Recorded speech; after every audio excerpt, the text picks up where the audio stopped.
Is it a big deal that Zion Williamson hasn't talked to new Pelicans guard CJ McCollum? Let's break it all down in the Monday episode of Locked On Pelicans. Let's go.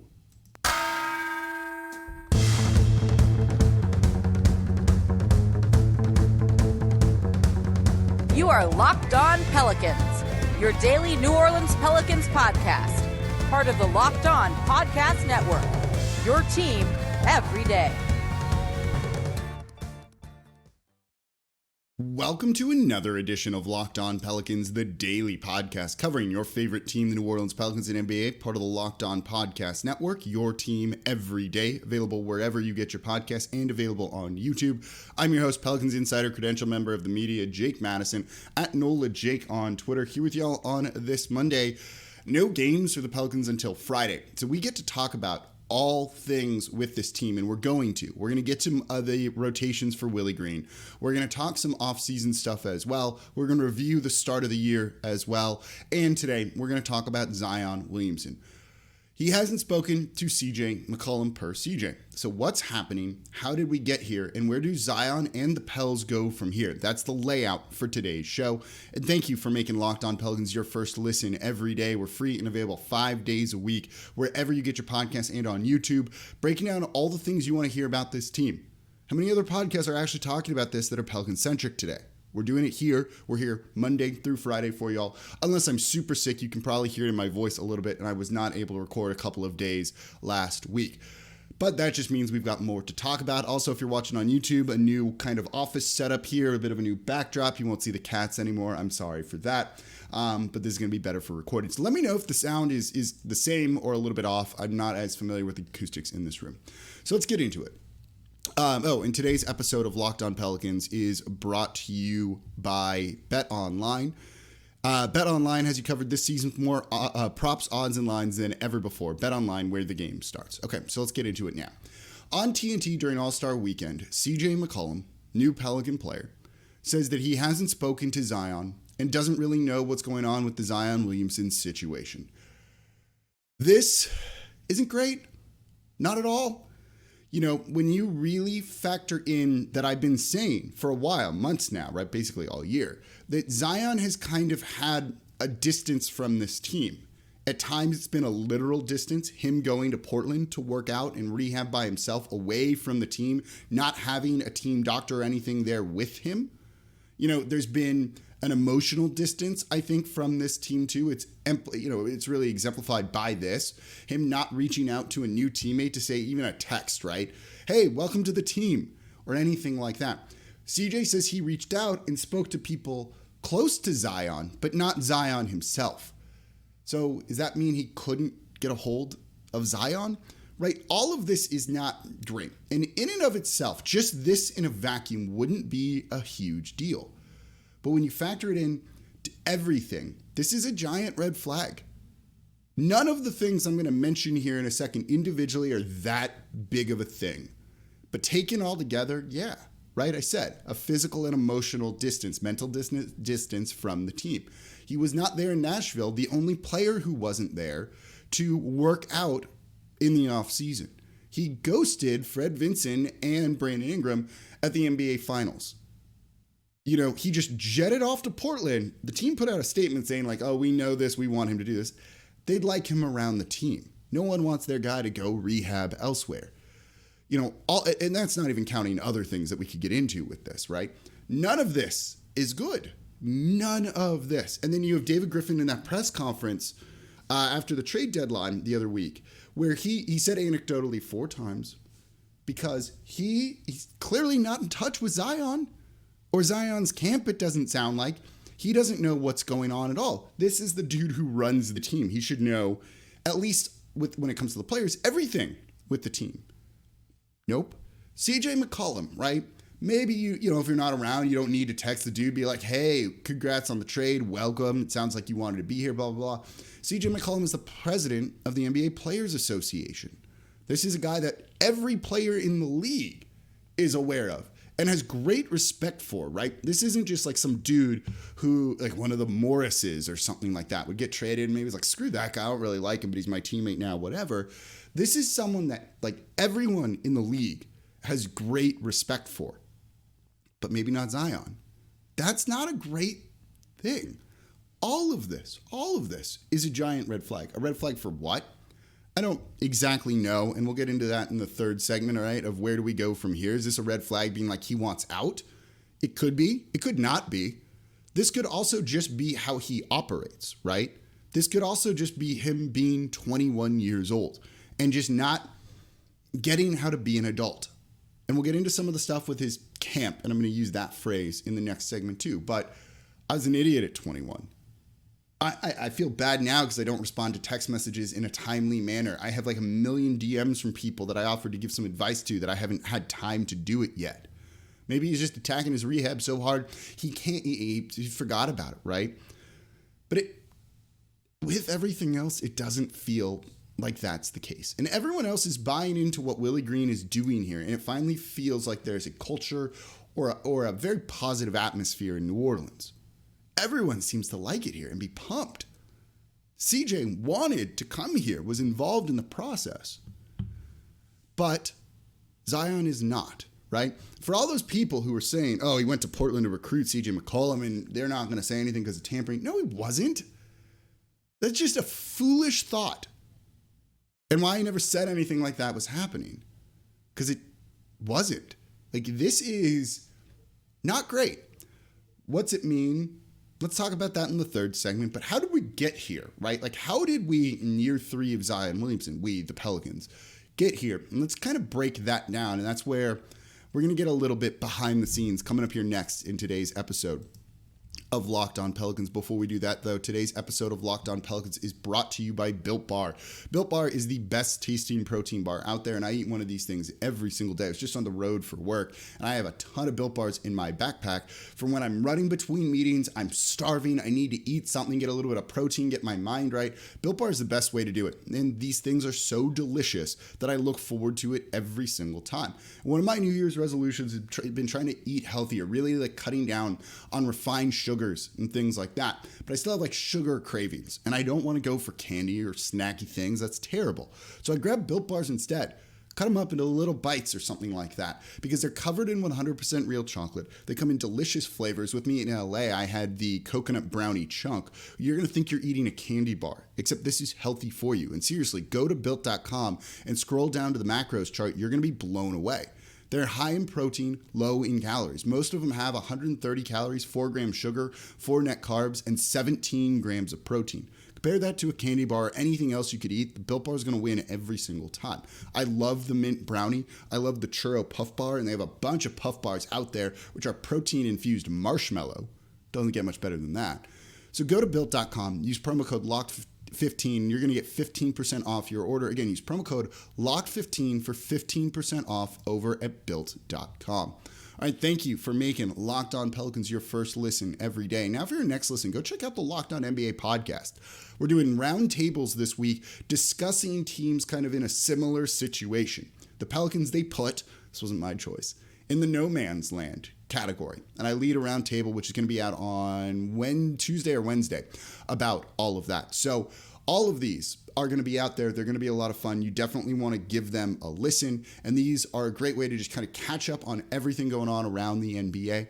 The podcast, of course, is free and available wherever you get your podcasts and on YouTube as well. All right, so we are talking the Zion Williamson situation. Often when I'm recording, I don't have a ton of notes. You know, I know this team so well, I can kind of just talk and go. I have like a page of notes here that I typed up that I'm kind of looking at and using to kind of guide the discussion about this. That's how in-depth this sort of thing is. So CJ hasn't heard from Zion. Is this a big deal? Yeah, it's not the biggest deal I've ever heard of, but it's not something, and it's probably a big red flag when you factor in everything else. There could be reasons why, but when you kind of look at it all with a 1,000-foot view, it's not great. It's not great. So how did we get here, right? So there's two areas that I think really kind of led us down this path. The first being the injury stuff from his rookie year. I've talked about this extensively. He and his camp, I do not believe, trust Aaron Nelson, one of the best in the business or highly regarded in the business, at all, because of the way they brought him back slowly from that meniscus tear. Now, Was that the smart move? Maybe, maybe not. I'm not a doctor, couldn't tell you, but it definitely seemed like they were trying to save Zion Williamson from himself a little bit with his long-term career in mind. I think that's probably a good thing. Maybe. But Zion and his camp did not like that. They, as you can probably guess and inferred from things, are a little bit weird when it comes to his injuries. They don't want things to seem bad, probably going back to his days at Duke with the blown shoe and all of that. They want him almost to be invincible or unstoppable. Maybe the better word is inevitable, like Thanos, right? His favorite Marvel character, even though that guy loses. They want him to feel like a superhero, invincible in a sense. Injuries and recurring injuries and things like that are not great to kind of have that sort of stigma attached to you, especially early on, right? We make jokes about Anthony Davis being questionable to return, MRIs and x-rays and the radiation and all of that. I don't think Zion's camp wants any of that stuff followed him. It probably hurts endorsements to a certain degree. So they're weird about this and not playing Zion, in the fourth quarter, that close game against San Antonio, his NBA debut, irked him big time. The way they used him in minutes bursts, even though after 6 to 8 minutes, he was clearly winded out there on the court. They didn't like that because it makes him seem out of shape, even if he is. They want you to think kind of otherwise, I believe, right? So you have that side of things, which has created a lot of distrust between Zion and his camp. And I say camp, right? Because I don't want to pin this on any individual when I'm not privy to those behind the scenes conversations. So I don't know who has what influence to what degree. So we're just going to use a kind of a catch-all term to describe everybody there. But certainly his stepfather is really involved in all of this. And I don't think that's necessarily a bad thing, right? At 21, who's not necessarily trying to rely on your parents if you have that option? Heck, I bought a new car this past year. I was 35. I spoke to my parents. I spoke to my girlfriend's dad about it too. And I've bought a car before, right? Like, this is fine. I knew what I was doing, but I still ran things by them just to get their perspective. It's okay to rely on others and get that perspective, especially if you're 21 years old. And I was a freaking idiot at 21 years old. So I don't think it's necessarily bad that he has people that he relies on. That by itself. We'll come back to that in a second, right? The other part of this, aside from the kind of injury stuff and the slowly bringing him back and creating, some friction there, is also Griff just at times being a freaking weirdo, right? The piano story. Which I've talked to other people around the team and it was like, why didn't you tell me that? And they kept that quiet because it's not a flattering story either for Zion or Griff. And it's like, oh yeah, something like that happened. That happened. So that stuff's not great, right? Like, that's just not a way to connect with a black guy who at the time was 18, 19, whatever it was. Like, that's just not the way you go about and do it. Griffin has a couple of jobs here. One of them was to build a bond and connect with Zion Williamson. But you've seen it in the press conferences that Griff does, and the way he talks. He feels very robotic, very fake at times. And people can smell that from a mile away. I haven't told this to some aspiring Twitter people, bloggers, podcasters who wanted to try and do Pelican stuff and were faking sources. Don't do that. You could see it from a mile away. So that type of insincerity and whatever it is didn't do well for building that relationship. Same with some of the public things Griff has said in the past, say about LeBron James. He was upset when LeBron wanted to come back to Cleveland because he wanted to build this team his way, right? And in and of itself, that's not a bad thing. But you don't want your star player to think you're kind of anti-player empowerment. Zion's going to look at that and be like, that dude's not going to have my best interests at heart, or his camp's going to look at that and think that. So I think that's added to it as well. So there's friction there. And the camp is a big part of it.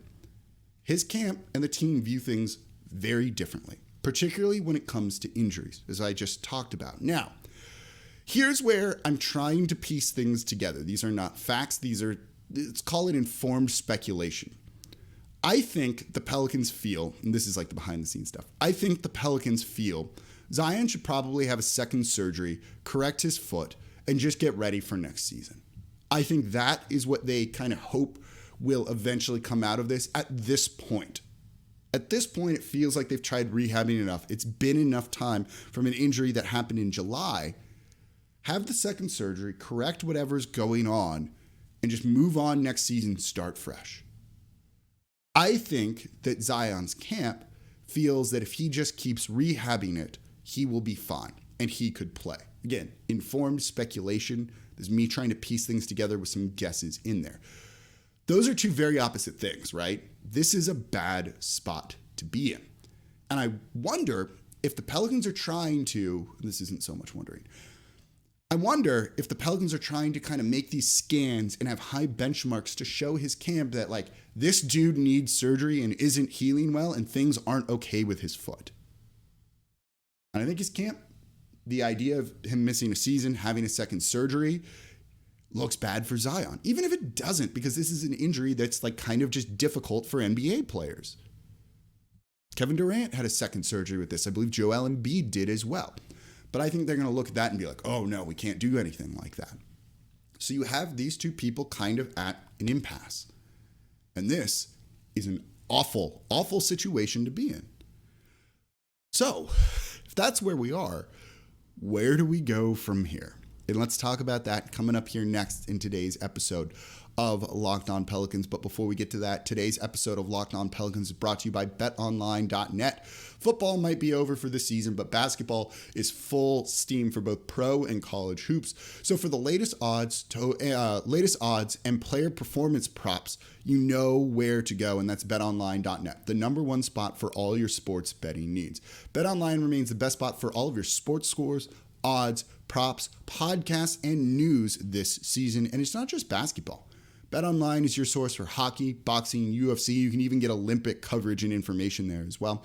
So head to the website today or use your mobile device to learn more about the trends in action over at betonline.net. BetOnline, where the game starts. All right, thank you for making Locked On Pelicans your first listen every day. We're free and available wherever you get your podcasts. Please subscribe to the show. Tell a friend about the show as well. Word of mouth, huge thing. And leave a 5-star review with a comment. That helps keep this free and 5 days a week for you all. Again, no one else is coming to you like this with the Pelicans talk that you want to hear. Giving you, when I say Pelicans Insider, I'm not lying about any of that stuff. Giving you the insight that you want to know about this team Monday through Friday. So subscribe, tell a friend about the show, and leave a 5-star review with a comment. All of that combined takes like 30 seconds. And if you've ever wanted to help me out, if you ever want to be like, Jake, I appreciate you, best way to do it is with those sorts of things. So we talked about what's going on, all of this stuff with the icing on the cake right now being Zion hasn't spoken to CJ McCollum. We explained how we got here and the stuff about where I think we kind of really stand right now with his Zion and his camp kind of butting heads to a degree with the Pelicans. When David Griffin says lockstep, I don't think these groups are in lockstep right now. Again, informed speculation. I'm not going to state any of this stuff as a fact. So where do we go from here? And to be honest, I don't know. I wish I had an answer for this. It's probably the biggest question around the organization right now. Not will Willie Green get the rotations right? How does CJ McCollum help them? Those are all awesome things we're going to be talking about later in the week. But this is a black cloud hanging over the franchise to a certain degree. You know, I don't know. I feel confident in saying I don't think we're going to see Zion this year. I felt that way for well over a month now, but with his family, or his camp, I should say, I don't know. I don't know for sure. It's an absolute mess, but my gut feeling is we do not see Zion Williamson this year. So given that kind of distance, right? Again, physical distance, though he's come back to Louisiana and left, but didn't go around the team when he was here. You know, physical distance and emotional, mental distance from the team also, basically in everything that he's done this year. And we, you know, and from the media too, we haven't spoken to him since media day. Does he want out, right? Like that's the question you're wanting me to try and answer. Does he want out? I don't know for sure. He might. I don't know. There's definitely been some harm in doing this, and I don't think it's an easy thing to fix. But if he wants out, they're not going to trade him. One, David Griffin's not going to want to be the guy known as trading away Zion Williamson, particularly if he goes to another team and kind of gets everything right and then blossoms as a player. And it's going to be like, he traded that dude. You know, he's still on his rookie deal. He'll be a restricted free agent. He's, you know, no one's ever taken that qualifying offer to this degree. And with Zion Williamson's injury history, there's concern for him on that, I'm sure, that maybe that backfires. I don't really think so, but it costs him money in the short term. He'll recoup it overall, but that's money you're going to lose that 1 year and never really be able to get back when you could just sign an extension with the team. So the Pelicans are in a good position to play hardball. And, Zion probably doesn't have the degree of leverage if he wants out, and I don't know if that's a fact, that he potentially thinks he could have. That's good for New Orleans, I think. But if he does want out, that's an untenable situation. And at that point, you do eventually need to think about trying to trade him. I'm in no way saying that they should do that anytime remotely soon, because they should not. All of you on the trade machine, either from other teams or Pelicans fans, just put it down right now. You shouldn't trade him. Just straight up, he's your best chance to try and win. He's that transcendent of a player. I wonder, if Zion goes to Gail Benson and was like, fire David Griffin and I'll be good, they probably do that, and that fixes things to a degree, but I think there's just ultimate distrust there. And you'd also probably have to fire Aaron Nelson as well. I don't know if that's a great situation to be in. Then you're giving that player a lot of leverage, right? I've seen a lot of people be like, well, they shouldn't have given him this much leeway in the first place. I don't know if there's really anything else they could have done to a certain degree. You can't make him not listen to his camp. You can't make them not be involved. You could not have acquiesced to some of the stuff that he's requested and wanted, maybe some of like the injury kind of being hidden and things like that. But I don't know if that there's another play other than that sort of thing, right? I've seen some people saying that, maybe the best way to do this is for like David Griffin and the team to really throw Zion under the bus and leak some things about him that aren't flattering in hopes that that gets back to him. And, then this wakes him up. Yeah, you could do that. And I can tell you for a fact, they certainly are to a degree. But, when things get leaked, it can usually come out like who leaked it. And, if his camp finds out that David Griffin is leaking things, whoa, is that a bad look? And is that going to make this relationship explode in a negative way? Yeah. So that's probably not the smartest play in the world to do something like that. So how does it get fixed? I wish I had an answer. I think this is one of those things that I've said for a long time. Everyone just needs to grow the hell up and act like adults. David Griffin, call me, David. We can chat. I can help you build relationships. I do that for a living in my full-time job. I've done it very well here. It's how I had the CJ McCollum trade ahead of time. I'll teach you, right? Like, don't be a robot. Don't use some of those words and things like that just feel so phony, right? I wonder if it's David Griffin going to Zion in his camp with kind of like a mea culpa in a way and be like, I'm sorry the way and almost having to kind of fall on the sword. I don't know if it's going to get better otherwise. Eventually it either blows up or they kind of behind the scenes hash it out and that's that. And then this just goes away when he plays and the team starts winning. Or he just bides his time till the leverage swings in his favor. Maybe he signs an extension. And then maybe soon after that extension, when he's gotten his money, he's like, okay, cool, I just got to tough it out in New Orleans for like another year or two. And then he can force his way out. There's potential for that too. So it might look okay, even though it isn't long term. It's an unfortunate and just crappy situation with kind of fans caught in the crossfire of some of this stuff. And it sucks. It sucks to cover this.